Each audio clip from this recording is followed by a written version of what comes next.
ಬೆಂಗಳೂರು ಜಿಲ್ಲೆಯವರು. ನಾವು ಬೆಂಗಳೂರು ಜಿಲ್ಲೆಯವರು. ನಿಮ್ಮ ಟೆಕ್ಸ್ಟ್ ಬುಕ್ ತೆಗೆದು ನೋಡಿ, ನಾವೆಲ್ಲ ಇದ್ದಿದ್ದೆ ಬೆಂಗಳೂರು ಜಿಲ್ಲೆ, ಈಗೂ ಬೆಂಗಳೂರು ಜಿಲ್ಲೆನೇ. ನಮ್ಮದು ಹೊಸಕೋಟೆ, ದೊಡ್ಡಬಳ್ಳಾಪುರ, ದೇವನಹಳ್ಳಿ, ಮಾಗಡಿ, ಕನಕಪುರ ನಾವೆಲ್ಲ ಬೆಂಗಳೂರು ಜಿಲ್ಲೆಯವರು. ನಮಗಿರೋ ಹೆಸರನ್ನ ನಾವೇ ಕಳ್ಕೋಬೇಕು. ನಮ್ಮ ರಾಮನಗರ ಡಿವಿಷನ್ ನಮ್ಮದು, ತಪ್ಪೇನಿಲ್ಲ. ಆ ಡಿವಿಷನ್ ಆಗಿ ಉಟ್ಕೊಂಡಿರ್ತದೆ. ನಮ್ಮ ಜಿಲ್ಲಾ ಕಚೇರಿನೂ ಅಲ್ಲೇ ಇರ್ತದೆ.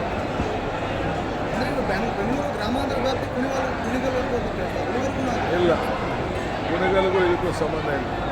ಕುಣಿಗಲ್ಲು ತುಮಕೂರು ಜಿಲ್ಲೆ, MP ಕ್ಷೇತ್ರ. ಸರ್, ಈಗ ಹಿಂದೆ ಇದ್ದಂಥ ಕುಮಾರಸ್ವಾಮಿ ಅವರು ರಾಮನಗರ ಮತ್ತು ಚನ್ನಪಟ್ಟಣವನ್ನು ಅವಳಿ ನಗರವನ್ನಾಗಿ ಮಾಡಿ ಅಭಿವೃದ್ಧಿ ಮಾಡ್ತೀನಿ ಅಂತ ಹೇಳ್ತಿದ್ರು, ಅಂದರೆ ಪಾಲಿಕೆ ಮಾಡೋ ರೀತಿ. ಆದರೆ ನೀವು ನೋಡಿದ್ರೆ ಬೆಂಗಳೂರನ್ನ ಸೇರಿಸ್ತೀನಿ ಅಂತ ಹೇಳ್ತಿದ್ರು. ಬೆಂಗಳೂರು ನಾನು ಏನು ಹೇಳಿದ್ದೀನಿ ಅಂತ ನನಗೆ ಅರ್ಥ ಆಗಿಲ್ಲ.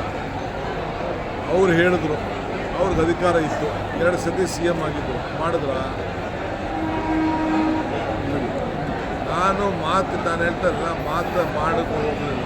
ನಾನೇನೋ ಮಾತು ಕೊಟ್ಟರೆ ನಮ್ಮ ಮಾತು ಉಳಿಸ್ಕೊಳ್ಳೋದು, ಅದಕ್ಕೆ ನಾನು ಪ್ರಯತ್ನ ಮಾಡ್ತೀನಿ. ಗ್ಯಾರಂಟಿನಾ ಸರ್? ಚನ್ನಪಟ್ಟಣದಲ್ಲಿ ಸೈಟ್ ಹಂಚೋ ವಿಚಾರವಾಗಿ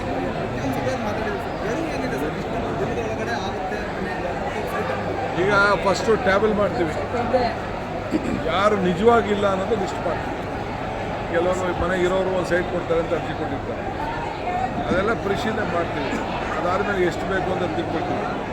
ಅದ್ರ ಮೇಲೆ ಜಮೀನನ್ನ ಖರೀದಿ ಮಾಡ್ತೀವಿ. ಗೌರ್ಮೆಂಟ್ ಇದ್ದರೆ ಗೌರ್ಮೆಂಟ್ ಜಮೀನು, ಇಲ್ಲ ಅನ್ನೋ ನಾವು ಖರೀದಿ ಮಾಡ್ತೀವಿ. ಸರಿಗ ಜಮೀನು ವ್ಯಾಪಾರ ಮಾಡಬೇಕು, ಇಲ್ಲಿ ಜಮೀನು ಕೊಡಬೇಕು, ನೀನೊಂದು ಬೆಲೆ ಇರ್ತೀಯ, ಗೌರ್ಮೆಂಟ್ ಒಂದು ಬೆಲೆ ಇರ್ತದೆ, ಎಲ್ಲ ಕೂತ್ಕೊಂಡು ಮಾತಾಡ್ತೀವಿ. ಸರ್, ಈಗ ಸುದೀರ್ಘವಾಗಿ 5-6 ದಿನ ಪ್ರವಾಸವನ್ನು ಮಾಡಿದ್ದೀರಿ ಚನ್ನಪಟ್ಟಣವನ್ನು. ಮುಂದಿನ ದಿನಗಳಲ್ಲಿ ಯಾವಾಗ ಬರ್ತೀರಿ? ಜೊತೆಗೆ ಇಲಾಖಾವಾರು ಸಚಿವರನ್ನು ಕೂಡ ಕರೆಸ್ತೀನಿ ಅಂತ ಹೇಳಿದಿರಿ ಸಮಸ್ಯೆಗಳನ್ನ ಬಗೆಹರಿಸಲಿಕ್ಕೆ. ಅದು ಯಾವಾಗ ಆಗ್ಬೋದು ಅಂತ? ಬರ್ತಾರೆ, ಅವರೆಲ್ಲ ಬರ್ತಾರೆ. ಸರ್, ಈಗ ಎಲ್ಲ ಅರ್ಜಿಗಳೆಲ್ಲ ಫಸ್ಟು ನಾವು ಇದನ್ನು ಮಾಡ್ತೀವಿ, ಸಾರ್ಟ್ ಔಟ್ ಮಾಡ್ತೀವಿ.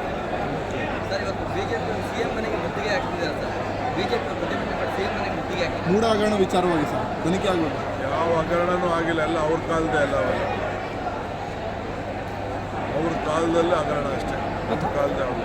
ಹಾಗಿದ್ರೆ ಅವ್ರ ಪ್ರತಿಭಟನೆ ಯಾಕೆ ಸರ್ ಆಗಿದ್ರೆ? CM ಮನೆ ಮುಂದೆ ಪ್ರತಿಭಟನೆ ಯಾಕೆ ಸರ್ ಅವ್ರ ಕಾಲದಲ್ಲಿ? ಅಸೆಂಬ್ಲಿಯಲ್ಲಿ ಉತ್ತರ ಕೊಡ್ತೀವಿ ಬಿಡೋದು.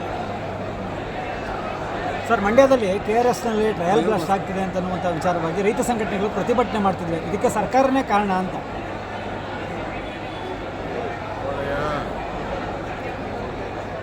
ಸೇಫ್ಟಿಗೆ ಏನೇನು ಬೇಕೋ ಅದನ್ನೆಲ್ಲ ಮಾಡ್ತಾರೆ. KRS ಯಾರೂ ಟ್ರಯಲ್ ಬ್ಲಾಸ್ಟ್ ಮಾಡೋದಿಲ್ಲ.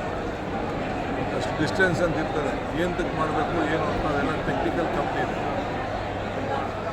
ಸರ್, ಈಗ 3 ಕ್ಷೇತ್ರದ ಕೂಡ ಕುಮಾರಸ್ವಾಮಿ ಅವರು ಜನಸಂಪರ್ಕ ಸಭೆ ಮಾಡ್ತಿದ್ದಾರೆ. ಇದೇ ಕಾಪಿಲ್ಲ ಸರ್, ಹೇಗೆ ಮಾಡಲಿ, ಒಳ್ಳೇದಲ್ವಾ? ಜನರ ಮಧ್ಯೆ ಹೋಗುವಂಥದ್ದು, ಜನರಿಗೆ ಸೇವೆ ಮಾಡೋದನ್ನ ನಾವು ಬೇಡಬೇಕಾಗ್ತದೆ. ಭಾಳ ಸಂತೋಷ. ಸರ್, 3 ಕ್ಷೇತ್ರದ ಅಭ್ಯರ್ಥಿಗಳು ಯಾವಾಗ ಫೈನಲ್ ಆಗ್ಬೋದು? ಏನಾದ್ರು ಸಭೆಗಳು ಆಗ್ತಿದೆಯಾ ಸರ್?